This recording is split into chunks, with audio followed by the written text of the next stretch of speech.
Hey guys, welcome to the YouTube channel Learn with Uzair. So I have started the practical malware analysis series. So the more emphasis of this series would be the practical of this book, Practical Malware Analysis, the hands-on guide to dissecting malicious software, written by Michael and Andrew. So we will basically uh, keep the video short, and we will do the analysis of some of the labs of these books, and the rest of labs would be covered by the blogs. Let me show you my blog as well. So if you go to the cyberkeypoints.blogspot.com, so there I had basically blog cyber keypoints, sorry. So there I have basically wrote a blog on practical malware analysis for the beginner to recap the some of the concept related to malware analysis and malware techniques, as well as the basic static analysis, basic dynamic analysis, basic advanced static analysis, and advanced dynamic analysis. So let's jump towards the slides. So this series would include the basic static analysis, basic dynamic analysis, advanced static analysis, and advanced dynamic analysis. So today we will cover the static analysis, and the basically topics are what the malware analyst should not do, and tools, and a little bit about sandboxing, static analysis concept, and then exercise. So let's start from the what a malware analyst should not do. Basically, if you are not comfortable with the malware, or you are not pretty sure what the malware do, so please don't play with that. It can damage your file systems and also can propagate to other systems, which is the concept of pivoting. So the tools we will use are virus total, PE Studio, Detect It Easy, and UPX. So sandboxing, what the sandboxing is, it's a important concept in the malware analysis. Basically, you should uh, perform analysis in an isolate environment. So sandboxing is an isolate environment to the end user operating system, where you can basically analyze the behavior of the different malicious binaries. And we will use the Windows 7, which contains the Flare VM and Remnix in this series. What the static analysis is, as I have already covered it in the blog. Static analysis is basically collecting the raw artifacts, like strings, imports, exports, hashes. So this is the static analysis. So let's jump towards the labs of the practical malware analysis. So let me open the labs. I have basically downloads all the labs in the Flare VM. So the labs would be at the end of each chapter. So I think this is chapter 1, and here at the end of this chapter, here are the labs of this chapter 1. So let me start from the lab 1. Basically, this labs use the file lab101.exe and lab0101.dll. Basically, we will do the analysis of lab0101.dll and lab102.exe, and we will follow up the questions, and we will answer these questions. So let me open the Flare VM. So here I have installed the Flare VM, and also I have downloaded all the labs of these chapters. Here are all the labs that we will basically follow up. In the chapter 1, these are the binaries. So let's start from the lab0101.dll. First of all, I would basically open it in the PE Studio, this tool, and I would drag this file and open it in the PE Studio. Okay, so let me check it from the book. The first question is basically upload the files to virus total and view the reports. Does either file match any existing antivirus signatures? So I would recommend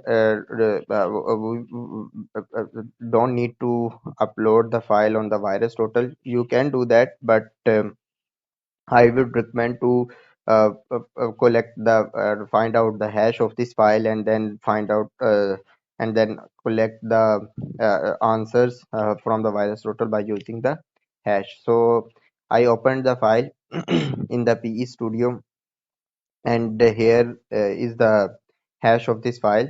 So let me copy this hash and then put it in the virus total. So I copied the value and open the virus total. Let me open virus total and then paste the hash of this file in the search bar. So you can see that there are 39 antivirus that detect this as a malware, and you can see here lab0101.dll as a file name of this hash. And you can easily like identify this information from the PE Studio as well. Here is the virus total information. There are 39 antivirus that detected this file is the malware. So the answer of this question is 39. So let's move towards question 2. When were these files compiled? So we can collect this information from the virus total as well as from the PE Studio. So let's discuss both of the paths. And from the virus total, if we jump into the details, here you can easily identify that uh, uh, contain target options, last submission, and let me relations.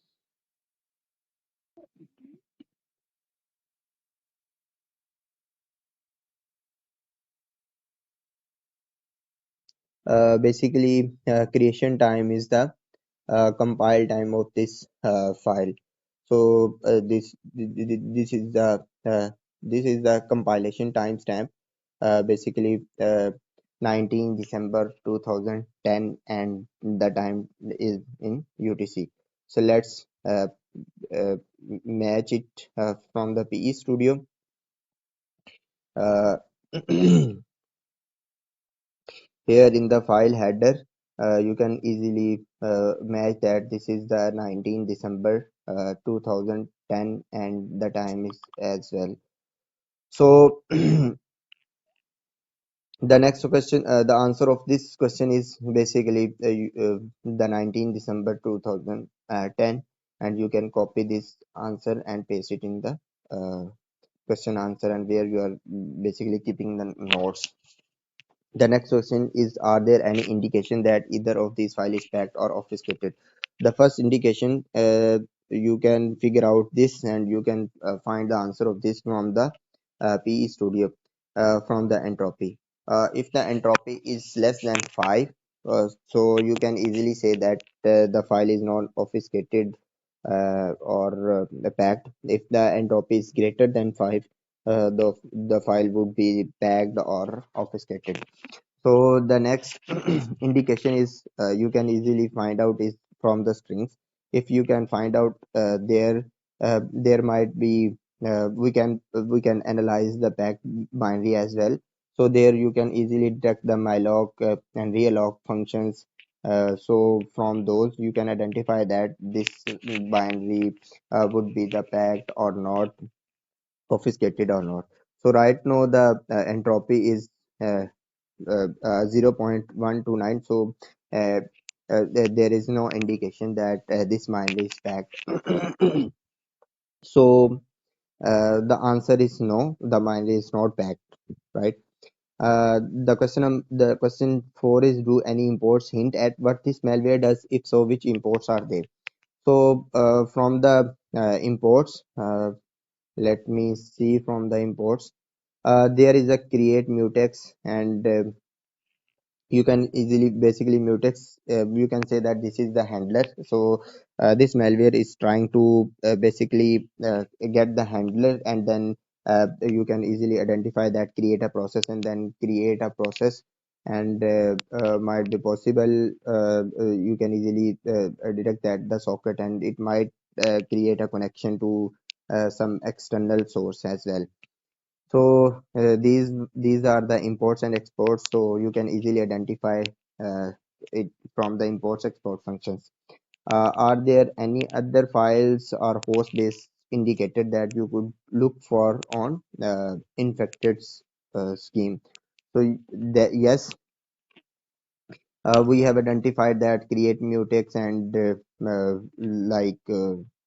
create mutex, and as well as let me see from the libraries ws2 underscore 32.dll. Basically this dll is for creating the remote connection, and you can basically google it, what is the purpose of. If you are not pretty sure about the dlls or the libraries, you can google it and then find out the purpose of those dlls or the binaries libraries. And we can say that this is the basically host based indicator that we can identify from the static analysis. So the next question is, what are the network based indicator could be used to find this malware on the infected machine? So if we jump into the strings, we can easily identify that there is a IP, which is a network based indicator, and we figure out that this is a network based indicator that we find out during the static analysis. The next question is, what would you guess in the purpose of these files? So you can, when you have the answer of these questions, so you can easily like write it down that what this malware would do. It would collect the handler by using the create mutex. Mostly malware creator use these functions to get the handle, and then it will basically create a process and probably this will lab 1 to basically are more related to each other, because these are included in the lab 1. Then let's jump towards the lab 1 3. So let me open the lab 1 3 in the PE studio. Let me open PE studio and then move the lab 102, lab 102, sorry, lab 102 to the PE studio. So, and also let me read the question. Upload the lab 102. So we don't need to upload it in the virus total.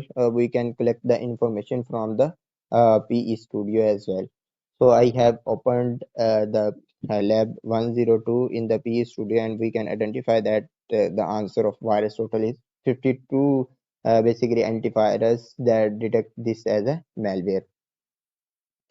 And the next question is, uh, are there any indication that this file is packed or obfuscated? So I already told you guys that if the entropy is greater than 5, you can easily say that this file is packed or obfuscated. So let's see from the entropy. So you can see here entropy is greater than 5. So this is most probably the file is packed and obfuscated. So we will also find out some other indication from the, let me see. You can see easily as virtual alloc, virtual free. These are the hints for the back binary. And also we can first we can like use the tool detect it easy, and you can install that tool, and then you can figure out that this file is packed or not. So I have installed it, detect it easy. So I opened the file in this uh, tool, detect it easy, and here you can easily find out the packer of this file. Yeah, this file is packed, and and using the UPX. So yes, the answer is yes. This file is packed using the packer UPX.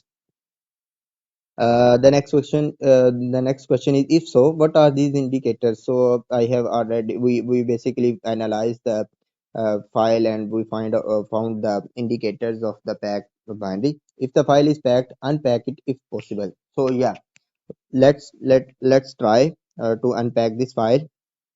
Let me open the CMD.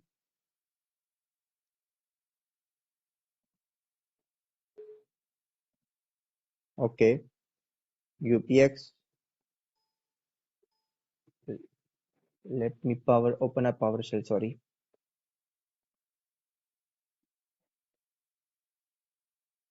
run as administrator.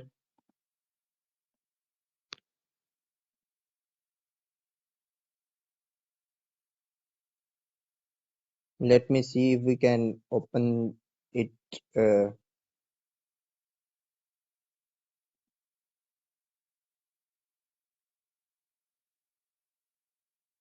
Let me see if we can open it from this path.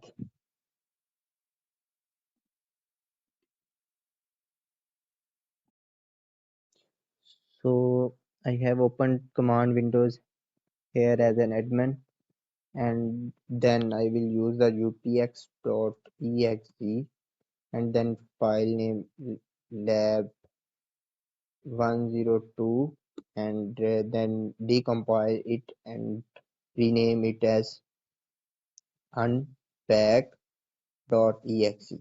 Okay, so this tool basically unpacked one file, and there is an error. But error is that permission denied, file not found exception.